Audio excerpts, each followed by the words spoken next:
everybody, Red here, and welcome back to my channel. Okay, it's time for episode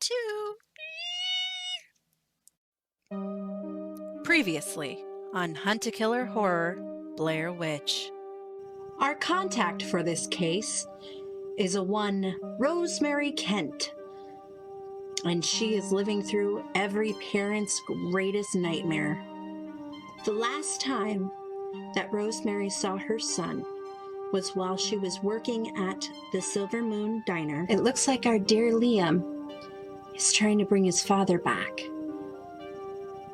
And it's my belief that he went down to the basement of the History Museum, seeking the evidence he needed and the materials to bring his dad back.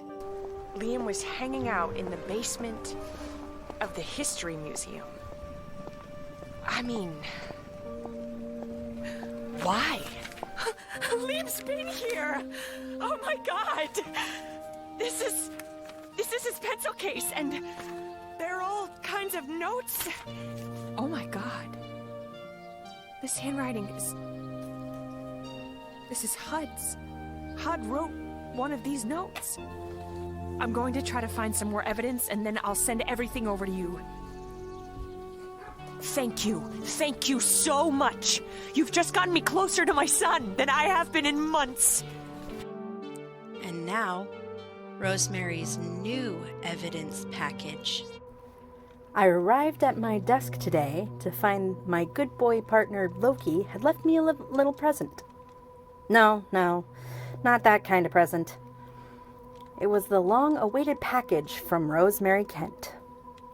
Inside was a letter from Rosemary, a review about the History Museum, a couple of incident reports, a pamphlet from the History Museum, Liam's pencil pouch, a wooden figure with strange markings, a handwritten letter with odd symbols, and a handwritten conversation between Liam and a mysterious person with markings that resembled that of what's on the wooden figure. This is what Rosemary is asking us to figure out. Who was this person that was writing to Liam? Let's begin with the letter from Rosemary. After finding Liam's things in the basement of the History Museum, Rosemary went straight to Sheriff Lanning. Unfortunately, he didn't think any of the items would be useful in the case, nor did he think it was enough to justify putting more resources into the case to finding Liam. Rosemary went to Anthony after that and told him everything that she had found in the basement. His response was to give her a review about the museum and some incident reports that he had written, for he felt that it may be connected to Liam's disappearance. With all of these things being too overwhelming for her, Rosemary has sent them all to us. She also sent us a new password to the community website that is dedicated to finding Liam. This way, we can contact her if we figure anything out. The evidence Anthony provided is quite interesting, starting with the customer review, which is from a week before Liam went missing. There are 3 parts to this review. The first section is by the family that wrote the review itself. The family lives 3 counties away and wanted to visit the museum because it had so many great reviews online. They arrived a little later in the day due to some car trouble, but with still a couple of hours left before closing. There was only one problem. The museum was all locked up. They peered in the window, and behold, there was someone behind the front desk reading. Knocking on the window to get the employee's attention, they were appalled to see the employee take their book into the next room and close the door behind them, ignoring the hapless family. which caused them to write this review in the first place. The second part of the review is by Rosie the manager. She is reprimanding Anthony for he was the only person who was working Saturday, the day of the incident. She warns him that if it happens again, she'll have to fire him. And the third part of the review is the reason why Anthony gave this review to Rosemary. This part is written by Anthony. He states that yes, he was working that day, but there was no way the person the family saw could have been him. On Saturdays, he closes the museum a couple hours early due to the fact that his reenactment band practice is on that same day, and to make it on time, he has to close the museum early. He states that by the time the family had gotten there, he would have been at practice and the museum was all locked up and the alarm was set. Anthony states that it must have been the same figure he saw in the museum twice before. He didn't want to bring this up with the authorities because he feared the repercussions. The first incident happens right after the museum has closed and all patrons are gone. Anthony heard a noise coming from the basement, which was always locked. Calling out to see who was there, Anthony was greeted with what sounded like laughter in the basement. Wielding a heavy encyclopedia, he investigates the noise. From the door, he could hear a scratching sound on the floor near where the door was. It was like metal on wood. When he opened the door, he found nothing. No one was there. But he heard footsteps at the bottom of the stairs. Anthony announced his presence again and threatened to involve the authorities. The response he got was the footsteps heading up the stairs. Terrified, Anthony chucked the encyclopedia down the stairs and locked the door and called the sheriff. Deputy Weathers answered the call. He checked out the basement and declared that it was empty. After he had left, Anthony went to retrieve his self-defense encyclopedia. And as he did so, he noticed something was carved in the topmost step near the door. This is what he found. This too resembles the markings that's on the strange wooden figure. Now for the second incident report, which is also written by Anthony. It was another after-hours incident. This time, he had got a bit of a look at our book-reading, step-carving basement dweller. This person was about 6'2" and was wearing a long, filthy coat. Happening in the after-hours, Anthony went up to the attic storage to grab some exhibit items. He noticed that the temperature had dropped drastically. There, looking through the storage cabinet, was our tall figure. After hearing Anthony's surprised gasp, the figure stood up and walked downstairs.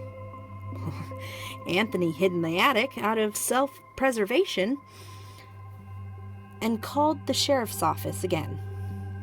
Once again, it was Deputy Weathers that arrived on the scene And once again, he searched throughout the museum.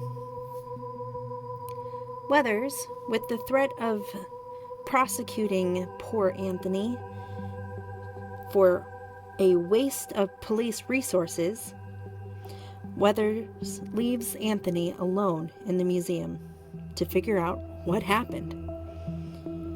When he looked through the cabinets that the figure was at, he found nothing was taken, but something was left behind.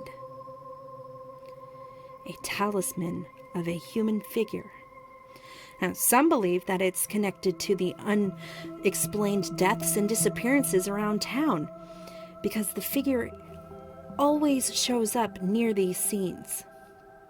This shook Anthony to his core. There are coded sections on the rest of the evidence. It all seems to be the same code, except for one. The handwritten letter, which happens to be written by HUD himself. There was something familiar about this code, and then it hit me. The key to this cipher is in Liam's journal. Using our handy-dandy blacklight flashlight, on the side of the cover of Liam's journal, the symbols in his father's letter started to make sense. The letter was written while Rosemary was pregnant with Liam. In the letter, HUD acknowledges the dangers of the woods and the mysterious properties it seems to possess.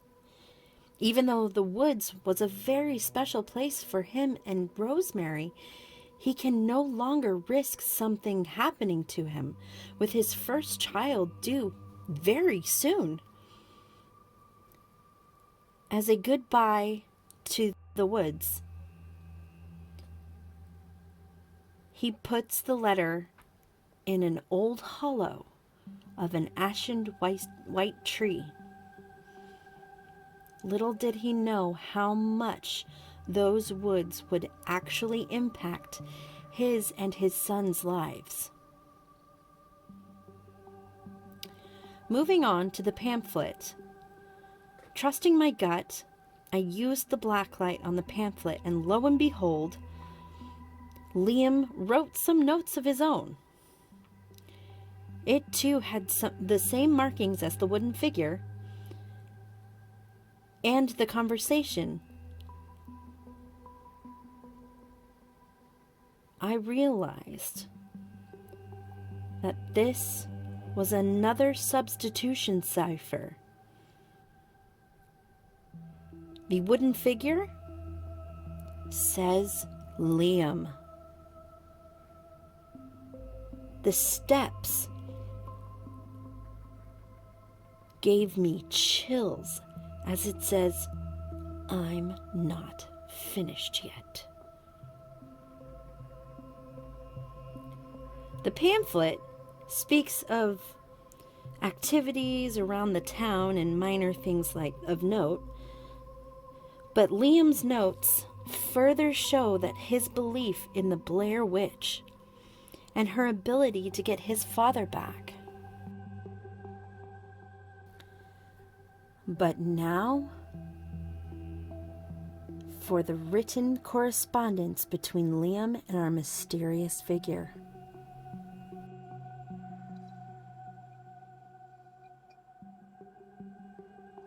I know you're out there. I see you in the forest all the time, and I bet you're watching me leave this note for you right now. Who are you? Come on. This note has been on the path for days. There's no way you haven't seen it. Answer me, or I'll call the cops and tell them that there's a weird man following me. Answer, or I'll stop coming into the woods. I'm not very talkative. Oh, well, what does that mean? Can you understand this? What?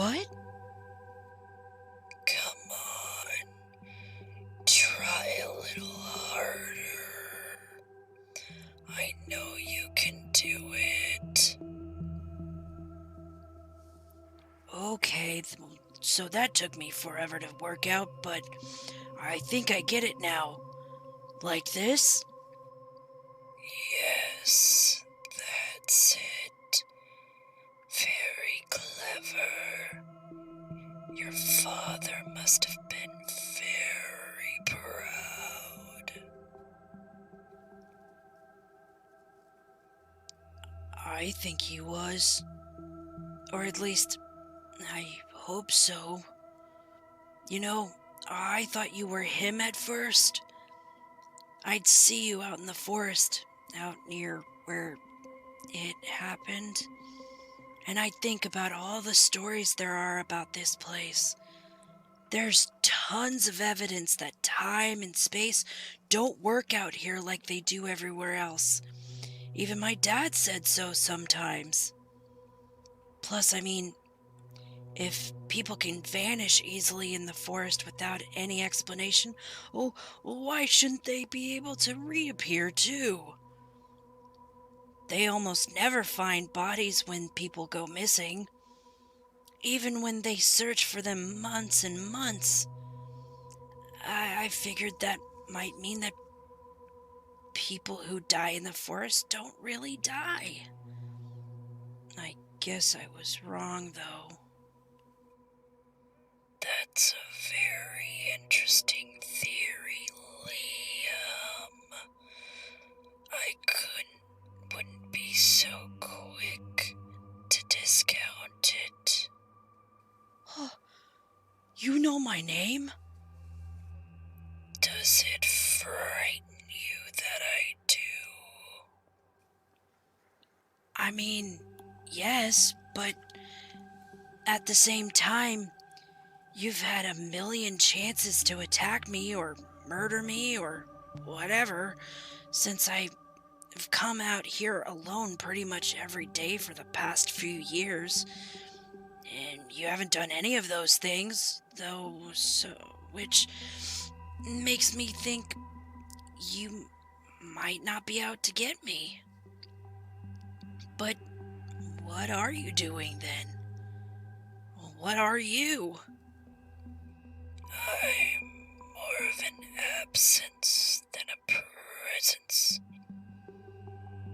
Not a witch, not a friend, not a foe, not alive, not dead. You're not the Blair Witch? No. Although I hear her sometimes, I feel the compulsion she seeds in my heart. Can't you? Sometimes I kinda go numb and then just sorta act without thinking. Other times, a thought pops in my head that feels like it's not even mine. Is that her?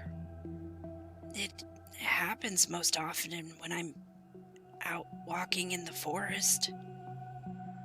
She appears in many different ways. What's your name anyway? You can call me Carver. How long have you been out here? As you said, time works differently in the forest. Do you like my gift? I found it for you in a very old hollow. How did you get that? I have my ways. That note was written before I was born. It should be nothing but pulp now.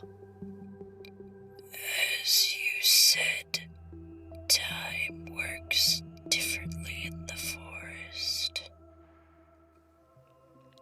It really does? Things that should be gone are still out there? things and occasionally people. You know, I heard your mother the other night. Your house is close enough to the forest's edge for me to listen in. She sent you to your room like a child. All because you spoke your mind. She doesn't like it when I talk about him like he's still alive. She says it's unhealthy.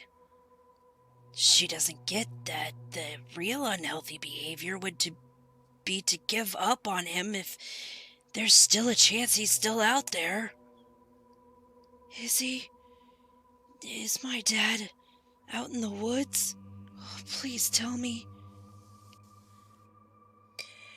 If he was, I could help you find him. I can't stand to see a family torn apart.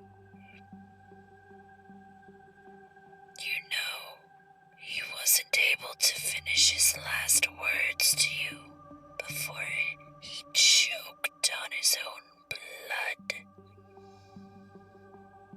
But what he wanted to say was, "Thank God you're all right." How did you know that? I'm connected to this place and everything in it. Living and dead and somewhere in between. Okay, fine. Please, help me find him. I'll do anything. I require no payment besides the satisfaction of reuniting a family. Whenever you're ready. Tomorrow night. Well, looks like our mysterious figure is named Carver. So let's contact Rosemary and see what she has to say. Carver? Liam was talking with someone who called himself Carver. I recognize the name.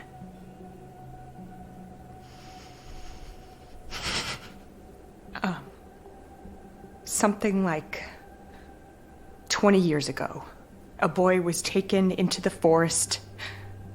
Or maybe he wandered in. I don't know.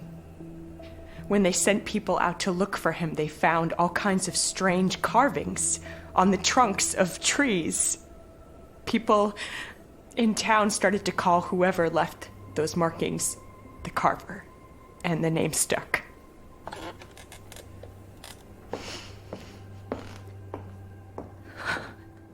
God, I wish Jess were here. Or that I could get her on the phone for more than 5 minutes. She never understood why I stayed in this town. I guess I understand where she was coming from.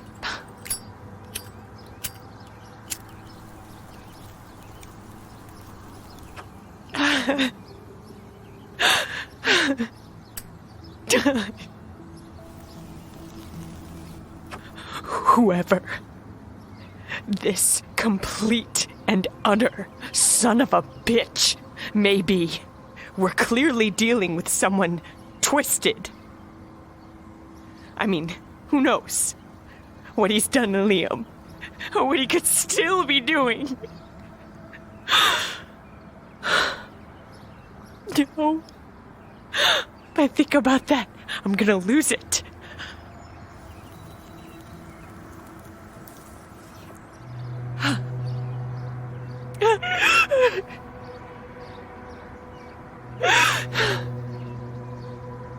You know what?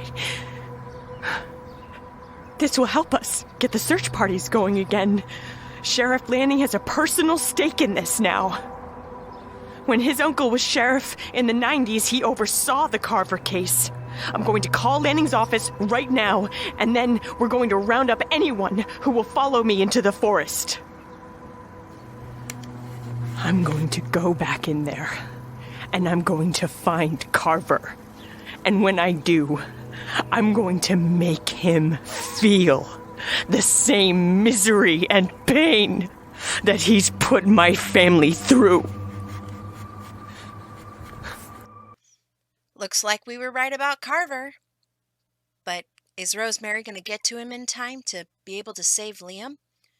And if she does get to him, is she going to be able to stop Carver from doing whatever it is he's going to do? And what is Carver going to do? I guess we'll have to wait and see for the next episode.